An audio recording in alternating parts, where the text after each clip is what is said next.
Welcome, everybody, to another edition of the Wizards Windup, first of 2017. The Wizards got started off on the wrong foot for the year. Last night, they lost to the Houston Rockets 101-91. Drops their record to 16-17. Houston improves to 27-9. I think the best way that you can really describe this game is it's a true tale of two halves. The Wizards came out and played, out of their minds in the first half, really. And then, Houston just looked kind of lackadaisical. At halftime, you had a score of 53-41 in the favor of the Wizards. Wizards were, shooting well from the field, 46.9%. They struggled from three all night. But on Houston, the thing that stood out was the Wizards' defense. Holding an explosive offense such as Houston to 41 points on 38% shooting. And the thing that really stood out was 2 for 17 from three. Held the Rockets to 11% in the first half shooting from the perimeter. And it was just, a lot of that credit was due to handling a lot of the screens, on-ball screens with Harden well. One thing I noticed, that I was kind of shocked at, but it did make sense. They were trying to involve, a lot of ball screens with Gortat as the big man defending in that certain situation. And Gortat wasn't hedging, very hard or aggressively. James Harden's one of the best, I think, along with Russell Westbrook, in terms of utilizing the ball screen and splitting the big man and the guard, penetrating, kicking out, finishing at the rim, getting to the line. We all know that he is elite at doing that. But instead, Gortat kind of sat back 2 or 3 feet and, gave James Harden a lot, some room coming off the screens. I was kind of surprised he wasn't looking for, mid-range pull-ups, but we all know that the Houston Rockets are either going to shoot a three or to the rim. Shout out to Daryl Morey. That's his philosophy. And then, just to cover really quick, the second half, again, was a mess. It was a mess for the Wizards. They only scored 38 points. The shot, okay, 39.5%. But Houston exploded. They woke up, and they scored 60 points on 47.5% shooting and 45% from three. Big thing here: 10 made threes in the second half. Like I said, first half Wizards held them to 2. Second half, they got off on them.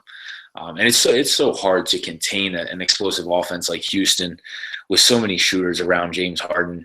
In my opinion, he's hands down the MVP as of right now. I know Russell Westbrook has had an historic season himself, but you have Houston sitting in the third spot in the West and above everybody else. Talking forward to the rest of the way down, and they're even chasing they're right behind the Spurs. I don't really think a lot of people saw this coming. So yeah, right now James Harden is hands down the MVP. Now, going into a game like this, you got to figure that the entire Wizards game plan was for James Harden, and rightfully so.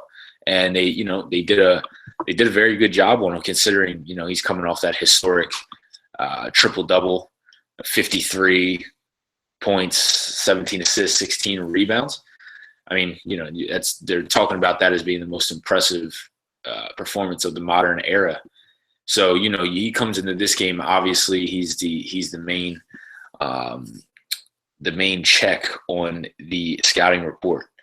And they did a good job. Like I say, he still finished with a triple-double, which, is crazy to say. 23 points, 10 rebounds, 10 assists, but he only shot 6 for 24 from the field. So the Wizards really, got into him and made sure every shot he was taking was contested. And if he makes it, you live with it. He finished 2 for 11 from three.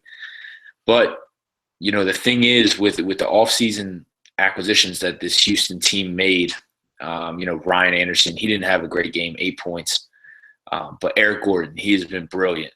The surefire leader for Sixth Man of the Year award, and I don't think anybody else is really close. I recently wrote a piece for him for 16 Wins a Ring, and really dove into his game and his production and the stuff that he's doing, the percentages that he's shooting. I mean, he just has the ultimate green light. I have not seen a player in a long time, with him just coming off screens, just letting it go, whether there's a guy right in his face or not. And, of course, it looks good. It looks really good right now because he's making the majority of them. But he explodes for 31 points off the bench, 11 for 18 from the field, 6 for 12 from three.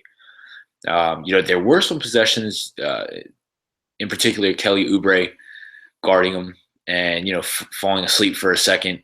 And that's all James Harden needs to, get throw a fastball past your ear to Gordon and, for a three. But, I go back to when the guy's feeling it like that, there's only so much you can do. And like I said, Gordon was coming off screens with his mind made up that, he was putting the shot up, and whether there was a defender in his face or not, and it was just going in. It's tough to counteract that. Other big news, I know I'm kind of just scattered here, but I'm just going down kind of all the news and how this game kind of unraveled. Bradley Beal, good news, played tonight after, sitting out against Brooklyn, rolling his ankle. I was kind of surprised that he played. I thought they would maybe hold him out until the Mavs game tonight.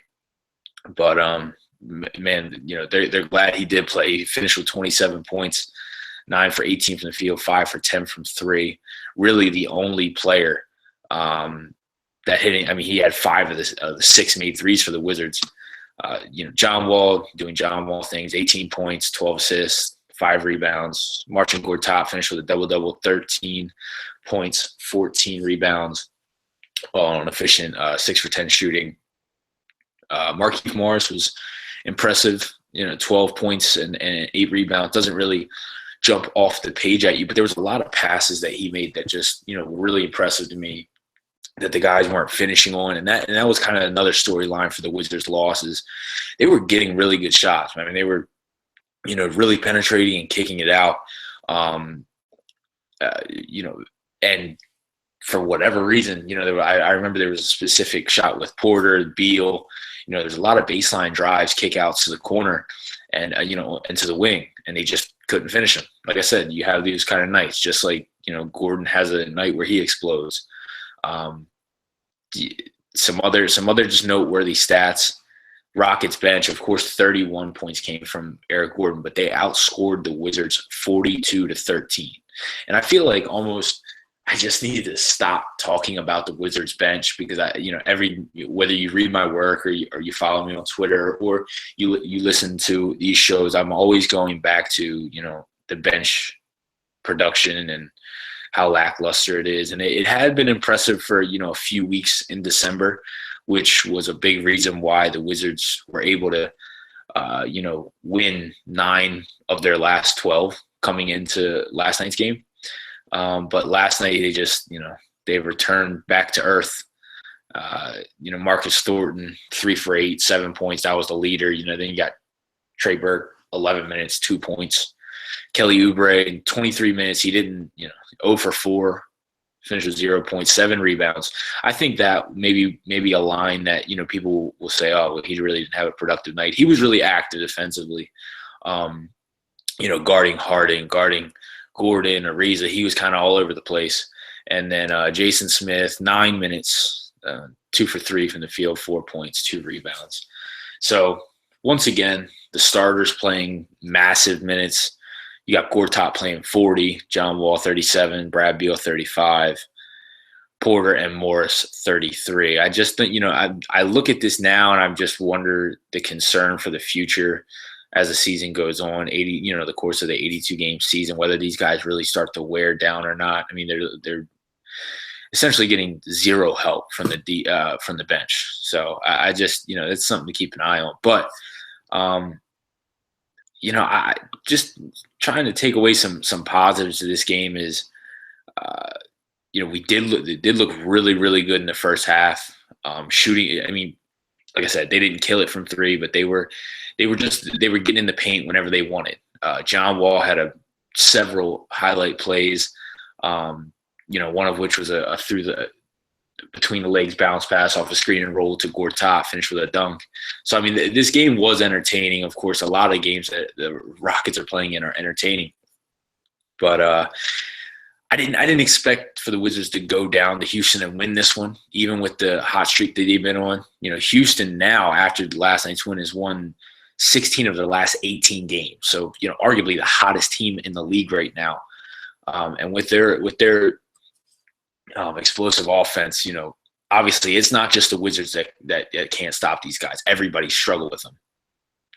So, looking onward, the Wizards still struggling away from home, 3-11 right now. And it's something that's definitely need to get fixed. I was reading on some quotes from last night from John Wall. What he was saying was he just was saying that they got to put together a 48-minute effort like they do at home. They just go through these little stints during a game where they turn the ball over a couple consecutive times, especially against this a team like the Rockets or the Warriors or just a team that really prides himself on the offensive end. You look up and you're up 5 and you blink after a couple turnovers and now you're down 7. It can happen that quickly. So just at little points like that, they just need to take care of the ball, maybe slow it down, run a few sets in one offensive possession and just try to get the best shot that they can. But, when you have a lineup full of bench guys who aren't producing and aren't really a threat on the floor, it makes it that much harder. A little preview for tonight's game. They go against the Dallas Mavericks, which, in my estimation should be a win. Mavericks come into this 10-24. Just really, they've been struggling all season. They have Dirk back now. He sat out for the first chunk of the year with some injuries, but now he's back. So they got a little bit more of their mojo there. Harrison Barnes is obviously pretty much their go-to guy right now. But, for the Wizards, if they play like they did last night, even if they only put one half together, I think it would be enough to put away this Dallas team pretty quickly. But that being said, they have to start putting together 2 halves on the road, as John Wall said. So we will be back with another episode tomorrow night, me and Josh Vincent. He's hopping back on here with me. So we will break that down for you. Before we end here, though, I just wanted to give you guys a preview of the next, let's see here, 5 games for the Wizards. Of course, counting tonight, Dallas. Then home against the Timberwolves. Then at Milwaukee. Then, versus Chicago. I said before this stretch of 6 or so games that I could see them going 5-1. Breaking it down now, 4-1. And I had said I didn't think that they were going to get the Houston game. So that's their one. I think the next toughest game will be against the Bucks. They're playing pretty well right now. Of course, they have the Greek Freak. Timberwolves, they have a lot of talent, but they're just struggling, especially in the second half. That'll be an interesting game to watch with, the Wizards' struggles. But that game's at the Verizon Center. So, if you have watched a chunk of the Wizards this year, in the second half when they're at home, they really don't miss a beat. So, of course, like I said, tune in tomorrow for another edition of the Wizards Windup. To catch all of our coverage, you can go to foxsports1340am.com. Of course, that's how this podcast is meant to be. Just trying to see if anything else really caught my eye from last night's game before we sign off here. It was good to see. Let me just add this. It was good to see the Wizards really attack the Houston's front court. Obviously Clint Capella's out and for Houston for an extended period. And that's big for them because, that they don't have an athletic guy, versatile, who can kind of stay in front of guards at least for a couple seconds until, the other guard can get back and recover. Instead, they have Ryan Anderson, who has the reputation of being one of the worst defenders in the league. And then Montrezl Harrell. Harrell did a decent job when he was switching on Wall. Wall kind of settled for a few 18-footers. He hit one. But then there were a few. I think Harold blocked him, and then Wald, was just missing a few others. But when you really break it down, that's that they were just attacking them, and you saw a ton of buckets come off of, especially the Eric Gordon Ryan Anderson duo on defense, guarding the pick and rolls. So it was good to just see them expose the mismatches and just knowing that those guys couldn't guard them. Had a lot of success with it in the first half. I got to rewatch the game and really see what they did in the second half and break that down for you. But yeah, I mean, the Wizards, like I said, 16-17 on the year, down, they're only one game below 500 now. I think that's a blessing compared to where we kind of were here, dating back, a month ago. There was, like I said on last podcast, there was all signs of just to blow this up and start tanking and start planning for the draft. Now this team has something to play for. So I'm going to sign off, guys. Don't forget to follow me on Twitter at KobeGHoops, and please check out the website, foxsports1340am.com. See you.